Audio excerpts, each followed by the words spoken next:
Mm-hmm. Okay, so we are live, and we'll see a few people popping on. We've actually been really lucky with tech. I say that yours is the first glitch I've had, and we've been able to be on time with these because sometimes it's a challenge. You think it works, and then you have no signal. Well, I have my technical advisor here in the background. Oh, that's perfect. That's perfect. So I see we've got one person on, a couple people on. So as you guys come in, say hi, let us know you're here and that you can hear us and everything. Actually, I was talking with someone else last week and we had some sound issues, but rebooting often resolves those. Hi, Sandra. Welcome back. So, welcome everybody to another edition of the Facebook Lives in support of the Healthy Dog Expo. And my guest today, the owner and CEO of Vohlhard Dog Nutrition, Brian Berg. Thank you, Brian, for joining us. And I Thank see you, Dr. Coder. Debbie and Brenda, Sharon, and your VP, Jen. Hi, Yeah, Jen. So everybody's in the house. So I think we'll jump right in. sure. How long have you owned Vohlhard Dog Nutrition, Brian? Lisa and I took over in 2018, so we're going on 5 years of ownership, Wow. and it's been quite a ride. Uh, Yeah. Even though Wendy's retired, we still talk regularly, and I still seek her counsel on certain things. Hmm. For a lot of our audience, our people are new, they're relatively new to raw feeding. They missed out on those historical times when raw feeding really was Wendy and Billinghurst and Lonsdale. Well, Can you give us a quick bio of Wendy? Amazing woman that she is. she's one of the most unique individuals I've ever met. Intelligent, understands so much.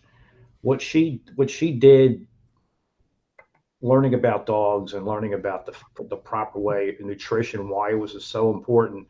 Hmm. She didn't just read a book. She went to Germany. She just did mounds and mounds of research into nutrition and homeopathic and Chinese medicine, and uh, the brilliance is crazy. And when she first made the diet, I think it's almost 50 years now. Hmm. Um, Nobody was doing this. Maybe Billinghurst, but Yeah. you know the things you see today, the products that are on the market today, Wendy Vohlhard was the pioneer for that. And, Hmm. you know, she got castigated for that, for raw feeding and natural diet, Oh, things yeah. like that. There was no social media then, but she was trolled mercilessly. Yes.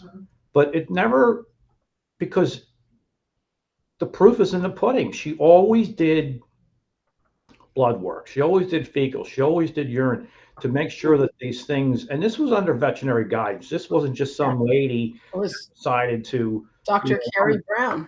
yeah, I'm just going to create a thing. Yeah. But think about this, and this is what resonates with me to this day. This diet was created, we're hitting into our 50th year, and it has stood the test of time. The formula hasn't changed. Yeah. And a lot of places, you know, will alter their diet, alter their formula. And sometimes that's for cost cutting measures. Sometimes it's because um, the business side takes over the what's right for the dog side. And that's something that Wendy never did. And Lisa and I will never do that. We just had a big cost increase Yeah. that was painful and we didn't like it at all. We didn't, but the manufacturing cost of certain things, there was 4 or 5 items that just went through the roof. I mean, through the roof. Yeah. Safflower oil was a big one. And Hmm. we use that for a specific purpose because it's the healthiest thing for the dog. We didn't change anything. It's Yeah. just, there's a business side and what's the right thing to do for the dog. So at our facility here, we have 24 acres. Vohlhard Nutrition is here. Canine Basics Dog Training is here. Our kennel business is here. Our nonprofit is here. It's all centered around what's the best interest of the dog. So Wendy and I and Lisa fit really well with that mantra, and it can't change. Right. So when it stands the test of time over generations and generations of litters of dogs from breeders, Hmm. it's just an unbelievable testament to what was created all those years ago. Yeah. And Wendy bred and trained and competed with Newfies, Newfoundlands. Well, yeah, not just them, but that's Well, I always think of her with the Newfies. yeah, Um, but she had her training school, of course, and she was the first person, she and Jack, to her husband, to say, what if we built a training school to teach people how to become trainers? And that was revolutionary and so simple, but so elegant. yeah, it was, and that's why things she teaches me or counsels me about is it's still very important because she's Mhm. just a wealth of information and knowledge. Yeah. And I'll go back and have a conversation with her. I said, remember when we talked about this 6 years ago, and look what's happening now. So Yeah. different things come to fruition, um, that you didn't think were going to happen, but they eventually do happen. Right. So the revolution of raw diets, and ours is more of a hybrid. The only Mhm. thing raw is our protein source. Um, it's made such a difference in dogs' lives, and we get the opportunity to see it here on an expanded scale because we not only have all the Vohlhard customers across the country, but we Mhm. see such a large amount of dogs at our facility Yeah, between that are eating. all that. And it's really the reason why uh, we switch in our dog training business. All our board and trains, which is a 3-week course, they all get switched to Vohlhard Dog Nutrition. Absolutely. And the reason we did that was, pretty simple if you understand it. There's too many dogs out there with skin, hair. It's the Mhm. cycle of steroids and antibiotics. It's Yeah. behavior related. They don't feel good. That's why we said we have to, if we're going to get into this with a dog and really shape behavior and problem solve it, let's take the nutrition component as a problem out of the equation so that they're getting the proper nutrition. Yeah. Yeah. You can't learn if you don't feel good and if you don't eat good. And we saw that, Yeah. I think we switched over to that decision, I don't know, 4 years ago, 5 years ago. And even my training director will tell you, you see the difference. So it's so obvious to us that the way she made the formula Mhm. and it's all, look, all this information's on the website and the blogs that we do. Um, what I love about what is on the website is every ingredient, and it's on our cards too that we give out. Mhm. Every single ingredient on our website, we also tell you why is it there. That's important. Why is dandelion root? We tell you every single ingredient. Why is it in the diet? So we take all the guesswork out Mhm. and are very transparent about everything with our business. Yeah, and that people are demanding that now, as they should. Um, you know, Yeah, I mean, look, you got to be honest with people, or you're like a big candy company that owns. yeah, and Lisa and I come from law enforcement, and it was important to us to have. Maybe it's not a great word used in the last couple of weeks, police work, but Mm, if your ethics are there and you do the right thing and you work hard, mhm. that's all we can do. So Exactly. just do it the right way, you know. Yeah, that that sums it up. And guys, if you have questions as we're talking, or something isn't clear, just jump into the comments, and we will pop your question up on screen. So yeah, so through you jumped into this, and then it was COVID practically. That Yeah, must have and been a challenging transition. actually, it ended up being not the Vollhard Dog Nutrition didn't change much. I was worried about that, but that Mhm. really didn't get affected much. We had to shut down our dog training business and our kennel business. Sure. We laid off. I think we laid off 25 people Wow. and had to close it down totally for 6 weeks. Um, Yeah, nobody was going anywhere. no, I mean that was the scariest I've seen. And we're approaching our 20th year in business in the dog training business. So since we retired from police work, Mhm. That was scary. Yeah, but we got through it, and the PPP helped out, and we were able to get the people back on payroll, and it was a lot to navigate for sure. Oh, definitely. Sandra has a question. Uh, the reason for diatomaceous earth. I'm more on the business side. I don't remember every single detail of Okay. why it's in the diet. It's actually on the website, but somebody could pop on there, Jennifer or Melissa. Look for the answers in the comments. Yeah, We'll put yeah, it up. that's fine. I Uh, just don't have all that at the tip of my tongue yeah, about why each ingredient's on there. That's why we put it on the website. yeah. Um, Janet or someone or Diane from my team can pop over to Vohlhard Dog Nutrition and pop it up for you. So, do you find when you switch your board and trains to Vohlhard, do they stay on it when they go home? Do people revert to what they're doing? Do people recognize their dog when they pick it up? Well, we've had that comment many, many times. I would imagine. Preference, because a lot of these dogs come in with um, skin issues, sores, and that's how they come into us. Because when we do the body checks, we know everything. Yeah, And absolutely. some have come in. Well, he just stopped his steroids, or he just stopped his antibiotics, things like that. Mhm. And then once we transition, sometimes they see it when I come out for an under visit. But some do, some don't. Yeah, yeah. And some people really recognize. I mean, it got so busy here on the Volhard side, we had to buy a walk-in freezer Oh, wow. just for the protein sources, because we stock beef and turkey and fish and Yeah, salmon and all that kind of stuff. Yeah. yeah. There's a shout out to Amy Heath. Yeah, she's a great affiliate. Yeah. Well, and you talk about a dog that needs better nutrition. The average Labrador that's on kibble is a train wreck, an absolute train wreck. It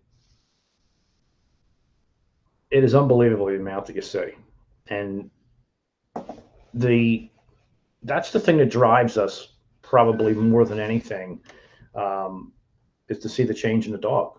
Hmm. You know, Well, and it could just be a daycare dog. yeah, and off camera, we were talking about, or actually on camera too, about how food affects behavior.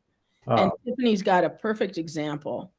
yeah, Um, there it is. her poodle, just the social, the relaxation. I'm going for a car ride, Yeah, happy, I always, when I talk to people about the food, I say, look, you wouldn't take your kids to McDonald's every day, right? and there's so much sugar and starch in these dog foods that these dogs are just off the wall, Yeah, because yeah. nothing's balanced in what they're eating. No, And completely not. you couple that with they're not getting enough exercise, and there's no mental stimulation, all those things that go into the Hmm. problems that we deal with in terms of shape and behavior. That's a train wreck. It really is. It really is. So, we've covered the history, and it's very clear your purpose and your mission is totally for the dog, and that is so different from the average dog food. I think it's truer in the fresh food community. We stick to things more, but in the other side of the dog feeding world, it's not as much. Now you've branched off. I remember, first Volhard was the diet recipe and the book. The holistic guide to a healthy dog was Wendy's book. Yeah, And now you've got three different formulas. You've got an allergy formula, right? yeah, that's the That's the inflammatory diet. Yep. And and and you've added some supplements and uh, things like coconut oil too. What prompted that? that was just a natural progression, to help with the hair and the coat of the dog. But the rescue diet really came about, and that took almost 2 years to get to market. Hmm. Time Wendy was creating it in her kitchen, um, and she was seeing too many dogs with inflammation problems that NDF2 and the AM/PM diet was not solving. Okay. So she created this diet as an anti-inflammatory diet, and it was priced higher than I wanted it to be, Mm-hmm. but we really didn't have any choice unless we were going to sacrifice quality for quantity. And the biggest issue was when we were looking at manufacturing the product, the company that manufactures our product said, look, most of these companies are getting their veggies from China. Yeah. Do you want to do that? And no, we can't go there. We just can't do it. So it increased the price a lot. But Yeah. I couldn't, if you're talking about what's the best for the dogs, Mm-hmm. the thing I mentioned earlier, what's the business side of this versus what we're doing? Are we doing the right thing for the dog? Are we helping to fix the problem by actually putting highly sourced ingredients the right way, or are we getting them from China? That would increase our profit margin and lower the cost of the food. And you wouldn't have gotten the results that you get. You wouldn't have gotten the results. And it started off slow, but boy, over the last couple of years, rescue has really picked up. And I was talking to somebody out in California who's very well versed in food therapy. And I didn't know this lady at all. Mm-hmm. She mentioned the rescue diet. It's a great anti-inflammatory. So when you hear that validation, that's what you're looking for. One of my dogs, I have 5 dogs. Mm-hmm. We have a pit husky and we have 4 shepherds. For some reason, one of my shepherds constantly was getting yeast infections in his ears. And he's on NDF2. They're all on NDF2. He had like 3 in a year. So we took him off and put him on rescue diet, Mm-hmm. and it stopped the yeast infections. Yeah. So, perfect. It's not for every dog, but Mm-hmm. it certainly has helped. And sometimes you have to be a bit of a detective and do some investigative work. Yeah. That's why we've also become affiliates for a Dord Beast Apothecary. Mm-hmm. I'll give a shout out to them. Yeah, good people. That's why animal biome out in California is an important thing to understand what's going on with the gut biome. When you get dogs on antibiotics and things like that, it really messes with the gut, which messes with the immune system. So sometimes you have to take a step back and fix all this. And those products and those companies have really helped us because I put my own dogs on it, and we've seen a difference, whether it's, in a Dord Beast Apothecary, sometimes it's the whole protocol. Sometimes it's just gut restore. We use the, what's the one we use in the kennels? Gut Soothe. We use Gut Soothe, Mm-hmm. our kennel business. There's always Gut Soothe in the kennels. Well, So- and there's always an element of stress and in the kennel. So we used to use other products. So for a while, what I did is I had the kennel staff using both and see which was working better. Mm-hmm. We would use Straight slippery elm, pumpkin, things like that. Sure. Try it and see what works best. And the kennel staff finally said, well, the Gut Soothe works better. Yeah. So they're good products. And, it's what I was saying earlier. It really is treating the totality of the dog. Mm-hmm. That's why we brought a chiropractor in. She's Yeah. here twice a month, all day long. And we don't charge her to be here. She's serving a need for the dog. I think it's so important for a dog that people don't understand. We've seen it again with our own dogs. We've seen it with multiple dogs here that get chiropractic treatment. We had one dog that was getting really nasty. And when they finally checked her atlas was way out. Oh, wow. The cervical was way out. Mm-hmm. So treatments of that, that produces aggression. The dog's not feeling good. Yeah. Painful. Yeah. So there's another instance of, you can't just be one discipline. It's got to be multiple, discipline to really help the dog properly, in my opinion. Oh, I think so. Amy's asking where you're located. We're in Marlton, New Jersey, right next to Cherry Hill. Okay, perfect. Oh, and your team is on it, putting your address and everything in there. And going back to the allergic dogs and the rescue diet, even if the diet is more expensive, the average owner of an allergic dog is spending so much at the vet hospital.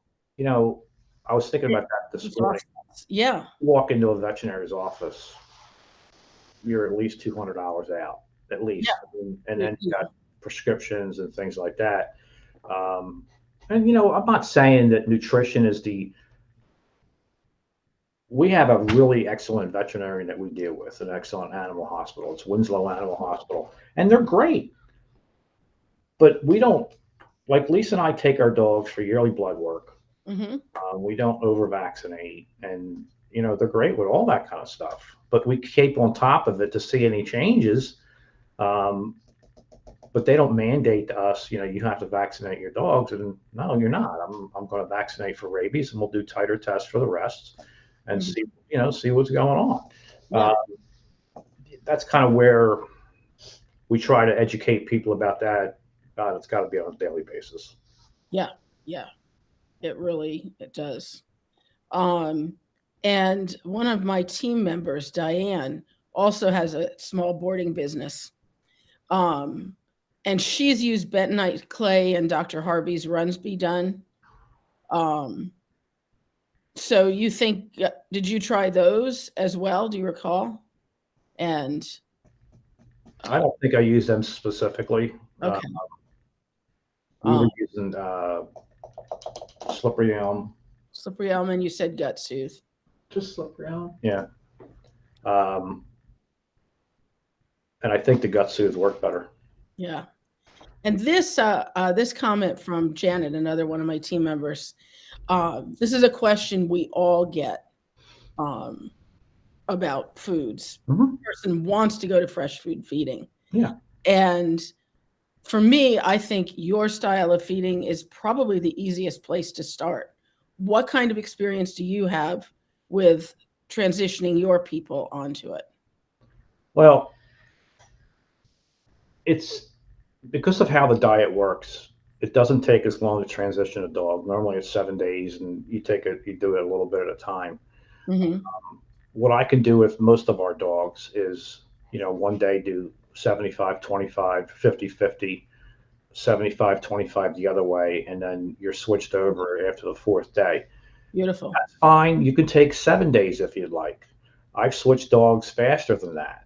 But if you want to do it slowly, there's no hurry to make it right transition. But 5-day transition, 6 days is a good way to transition the dog over. And I think that's the easiest way to do it, because one of the benefits of our diet is you're going to see less stool anyhow. It's going to smell less. They're not going, we get dogs in here going 4 and 5 times a day. Oh God, yeah. Just in and out. And the stench. Well, they really don't. Our stools don't. No, but I mean of dog food dogs. Oh my God. Yeah. We've all smelled the kibble fed dog that pooped somewhere. So do you want to show your new invention, your Build-A-Bowl? I think that will help people understand. The staff came up with this idea. Jennifer and Melissa worked on it the most, I think. It's called Build-A-Bowl, if you can bring that up. Yeah. And it gives you it's really cool. It's innovative. I don't know of anybody else that is doing this. When they proposed this to me, I thought, holy, that's really cool. Yeah. So you click on the thing, it takes you to the 3 different diets, and then you choose a protein source. Which one would you like to choose? Let's choose NDF2. Okay. Now we have a choice of flavors. Any particular one? Doesn't matter. Pork. All right, let's do beef. Beef, that's fine. Whoops. It went backwards on me. Okay. So now we add the protein. Just click on the protein, whatever you're thinking. And remember, in this diet, the way we feed, we switch protein sources. We don't just keep feeding one protein source. So, mainly my dogs are on beef, but they'll get fish, they'll get turkey once in a while. Yeah, let's do some turkey.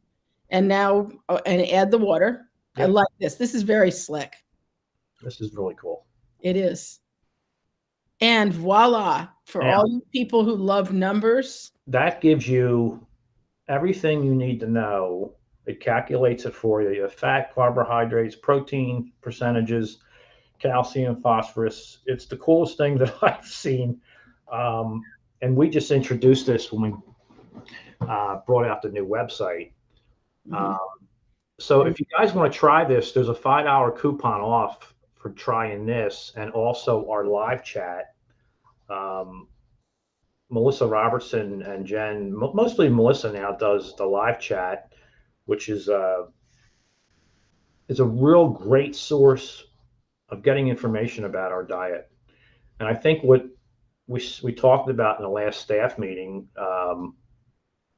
Jen wants to do something where we do it like a Facebook Live, started out maybe once a month or something, and then see how it progresses from there. Mhm. People have questions, and that's good. The more interaction we can have with folks, I think the better it is for everybody. But Okay. the Build-A-Bowl is the bomb. That's cool. Yeah.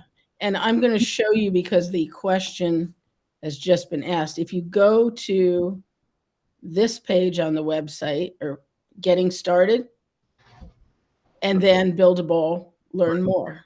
So that's start at the home page, click getting started, Build-A-Bowl, and you'll be right there.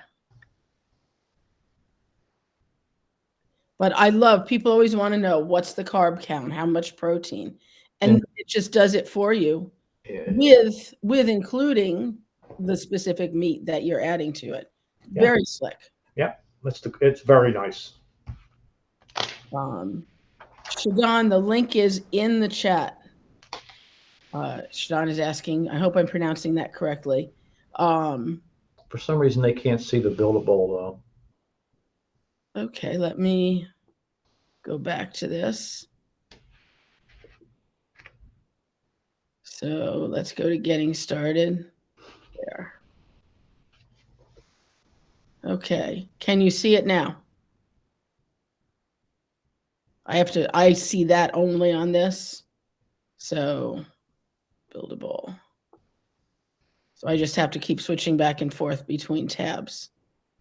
Like getting started, there, Build-A-Bowl. Now, they just posted, you can also get to Build-A-Bowl from any of the diet pages. Oh, that's perfect. Yeah. That's perfect. All right, I'm going to come off share. Some people can see it, some not. It may be, if you're viewing on YouTube, maybe it's not working there, or if you're on a phone. But go to. Well, it's right on the website, so you can't. Right on the website. Yep. So, whoops, you didn't want that. So it's VohlhardDogNutrition.com. So it's one of the coolest things I've seen on. Yeah, it's so much better. You know, other brands have done calculators of various types, and basically, it's just a way to get your email, and this is a useful tool. And I think, I know that Hit Your Mark Media, which does all our internet work and our IT work, and Jennifer, Melissa, and Con spent an awful lot of time getting this thing slick, very slick. Getting it slick, and they did a hell of a job with it. I think they really did. Yeah. They really did. It's something that I've not seen offered anywhere. That level of simplicity and data. So let's work out. Yeah, let's shift gears a little bit, because I know you're also committed to your quality control, your testing, your transparency, and what's in the food. Can you talk a little bit about that? What you do in terms of verifying what's in the bag? Our food is tested 3 times before a customer gets their hands on it. And we test it 3 times for Listeria, E. coli, Salmonella, mold, and fungus. You can't. That didn't start with me. That's how Wendy did it prior to level of care. And there's certain things that can contaminate the food source during the processing of it. I remember talking to Jen about this a couple of years ago. We actually checked the DNA. Yeah. You were involved in that. I was involved in that. Yeah. And to make sure if this is what we're saying is true. And nobody knew that, Lisa and I decided we're going to have this third party tested, this product. The Hmm. company that manufactured our products didn't know we were doing this. Yep. I did it totally blind. That's good. So if this is what we're saying is true, and you were involved in that, Hmm. to And get, believe me, there aren't a lot of companies that do that. yeah, because I want to know. I mean, you Hmm. can't, I just look, trust but verify.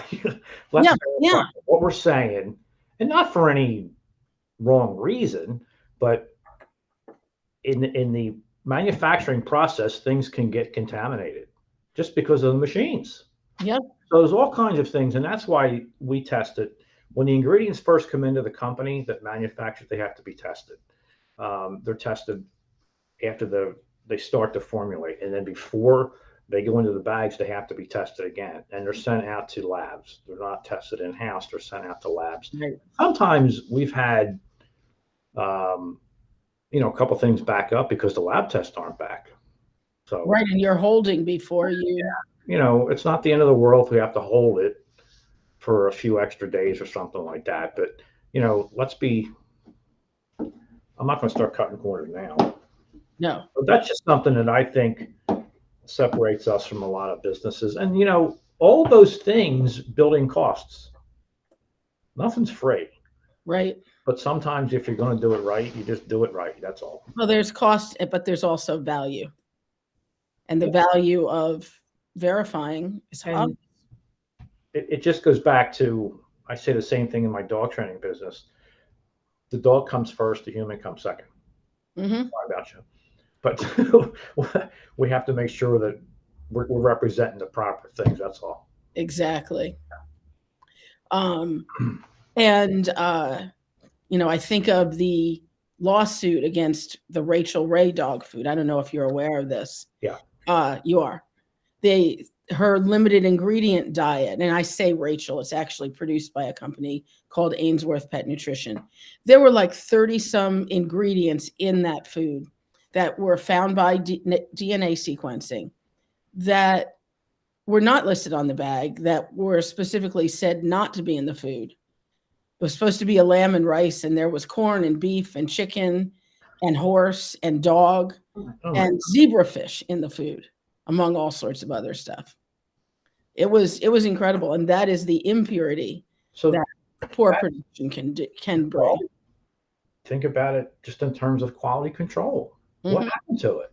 What Yeah, happened to quality control?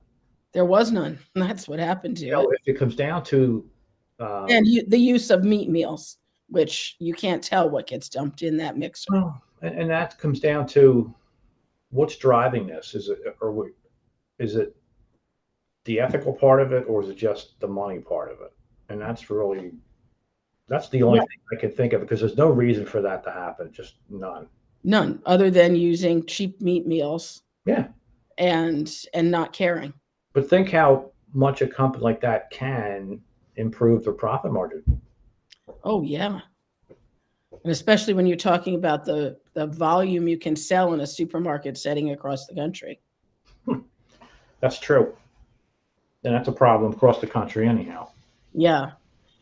Janet is asking if any of your products are suitable for puppies, or do you have a plan to make them suitable? No, they're suitable for puppies now. They've always been Good. suitable for puppies. Good. Yeah, I mean, we put them on 8 weeks. They can go on NDF2 Beautiful. or the AM/PM diet. I mean, the AM/PM diet is the original diet. Yeah. Do you want to briefly explain for those who don't know? Basically, it separates the proteins from the carbs. The problem with the AM, not the problem, but people today want everything done quickly, and that's why Wendy had to make the NDF2 diet, because it takes a little bit more work to do the AM/PM diet. Yeah. But and that's why NDF2 sells a lot more than the AM/PM. I remember doing, my grains and cereals in the morning, meats in the evening. Yeah. And that big bowl of stuff in the fridge because it was all made from scratch. Yep, and that's how. That's the origin of it. Yeah. Yeah, that was the origin, because I started feeding. Vohlhard was the first raw feeding plan I used, gosh, in 1992. Yeah, when I had a dog, or shortly thereafter, I had a Labrador with immune-mediated hemolytic anemia. And my friend Mary Ferrantino, who had worked for Wendy at camps and such, said, you really should look at feeding this way. And most dogs are dead from that disease in 6 months. And mine lived to a natural old age and died of other causes. And the food change was pivotal in that. Absolutely pivotal. What? Just to give you a comment, when I first heard about this whole thing, and then we met Wendy and I started to understand it. Mm-hmm. We were sitting on my deck one morning having coffee, and she's talking about some things, and I said, and she's very laid back. She was very private and didn't make it. I mean, she was running a business, but I said, something like this, you want to shout from the rooftops because it helps more dogs. And I said, look, do you ever go to a great movie or drive a great car or something, and you want to tell everybody about it? And that word of mouth, I said, this is what people are missing. It's the craziest thing I had ever seen. And that's why we never looked back. And we thought we were feeding a decent dog food, but again, right. We didn't know. Yeah. Yeah. There is head and shoulders a difference between fresh food and kibble. And yeah, we need to shout it from the rooftop, which is why, I started the expo 3 expos ago, 5 years ago, and why everybody's coming and the speakers that come, and why there are spin-off events happening in California and Florida. I just saw a couple comments about puppies. Think about how fast they grow, and what the changes they have between, let's say, 8 weeks and 18 months. This is what they need. And we have specific separate feeding guidelines for puppies. Yeah. So their growth spurts, and, that goes in with, don't neuter and spay too early and all those things. But this is the diet they should be on. Yeah, without a doubt. This is setting them up for success for their lifetime. And think about it, you spend more for food, and that old adage, you get what you pay for. I do think that that's true. But if you're cutting back on your veterinary bills, and think about how many people go to vets because of stomach upset, diarrhea, skin problems. I mean, especially skin problems. You see that all the time. You're spending hundreds and hundreds of dollars. And I've seen our own customers come and say to us, the amount of money, you just keep going to the vet. So they keep treating the symptom, but they're not treating the problem. They're not fixing the problem. And we're trying to get to the source of it. Without a doubt. And, I don't treat my own dogs for skin infections, ear infections. They get diarrhea if they eat too much bunny poop in the yard. But, none of the stuff that I see at the office at all. And that's a big difference. That is a huge difference. A huge difference. So yeah. And people are saying, wish I had known about Vohlhard when I got my puppy. Yeah. Well, even if they're not puppies, you could switch them now. Yeah. Anytime. We've switched older dogs, and my IMHA dog was probably 5 or 6 at that point. Yeah. Make the switch. If you're in the business, you can look at a dog and say who's fed raw, who's fed kibble. Who's fed crap. Yeah. You can see it. Yeah. Without a doubt. Now, you also on your property have Semper Fi, right? We have Semper Fido. That's our nonprofit. My wife Lisa started that organization back in 2010. And the purpose of that is to rescue dogs from shelters and pair them up with combat veterans that are suffering from post-traumatic stress and or traumatic brain injury, and turn them into service dogs. And we have a class in right now, and I think we're almost 50 teams that we've finished. It takes us 4 to 6 months to get a team done.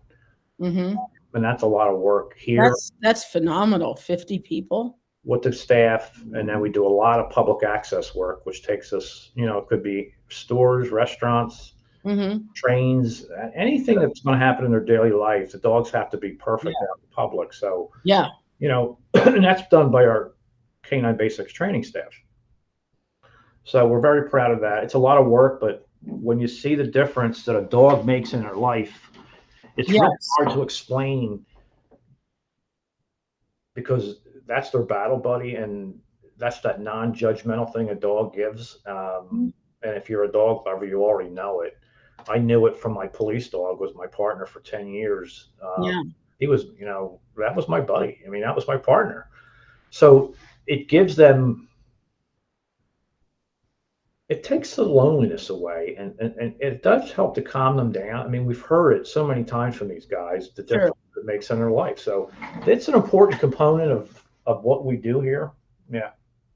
So that's the four things. So I think you've gotten the idea that we're pretty much surrounded by dog stuff all over the place. All the time. Yeah. We've had a couple of veterans with service dogs. We have an organization called Operation at Ease.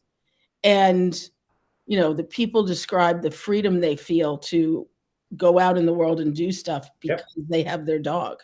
I mean, essentially, some of these guys would just stay home and not go anywhere, not see anybody. And they're living their life again because of their dog.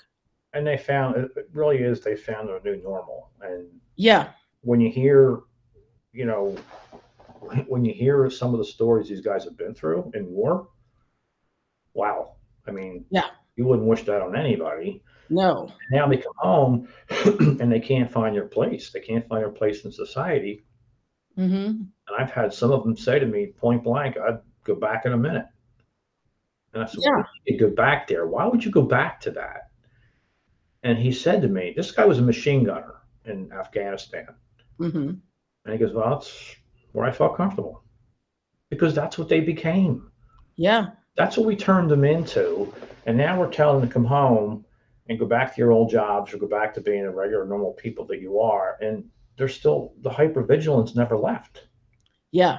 So. Well, and I just think of, the sounds, the smells, everything when they come home must be so different. We have to be careful what we do, and when we do public access work. We do that gradually with them. And if they're really getting anxious, then we leave that building. But we don't start in like a little Apple store. We start with big box stores, and take our time with it. That's one of the reasons it takes so much time. Yeah. Well, and the number of situations that you have to train for, all the distractions, all the automatic doors and elevators and escalators, and Well, that's one of the things they have to do is escalators, elevators. That's always part of our training. As many things as you can think of that they can be prepped for, we do it. So we take our time with it, and we've actually taken in, I think we're on our third Vietnam vet, believe it or not. Wow. Because people forgot about those guys. So they were forgotten. They were suffering. And they went through the same hell. And we're not going to pass that up, even though they're, these guys are in their 70s. Yeah. But they've still got life ahead of them. Well, and I think, we owe them something. Just the way Lisa and I have always felt about it. Her brother did 2 tours in Iraq, and my brother did a tour in Vietnam. And, you see all those things. And if there's something we can give back and help these guys, then we do it. Yeah. Yeah. That's and you're helping the dogs too. Well, and that's why they all come. We don't buy dogs. We get them, my training director and I go to the shelters and we test them, and that's how we pick the dog. The shelter's happy to have an empty spot. Sure. Another dog. You get to see the progression of the goofball that was in the shelter, and now look what he's doing, So it's a win-win. Absolutely. Yeah. Absolutely. See, while we're chatting, Jen's out there in the background in the comments answering questions. Good. That's good. The link for Semper Fido is in the chat, guys. Thanks for putting that in. I did want to mention something. She made reference to it. Occasionally you get somebody who doesn't want to do raw, like they're afraid of raw beef or the E. coli. Well, their veterinarians made them afraid. They're a vegetarian. I've heard all the You reasons. can lightly cook it, Sure. raise it. You can microwave it for a few seconds, but you don't have to. You don't have to do raw. When you do cook it, though, it does take out some of the vitamins and nutrients.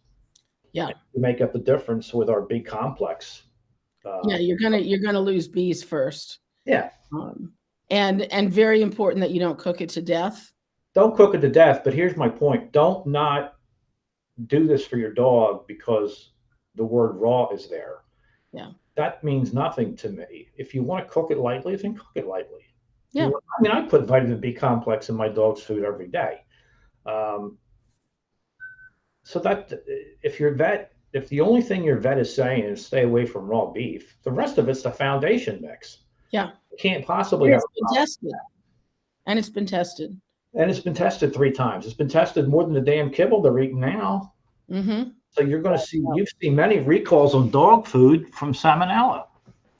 Yes. So where's their testing at? Yeah. Well, and romaine lettuce and peanut butter and all sorts of other human foods. Yeah. You know, we don't live in a sterile bubble. But yeah, if you want to cook it rare, go for it. Nothing wrong with doing that. It's not, I mean, I don't do it, but it doesn't mean you can't do it if people have that objection. But you don't have to cook it like a steak well done. Yeah, no, don't do that because then you're just creating ALEs and AGEs, which are procarcinogens. And some dogs may prefer it cooked. I've had people whose dogs would not eat raw, so go for it. No, that's you brought up a great point. Occasionally we have had that. All of a sudden they're not eating it anymore.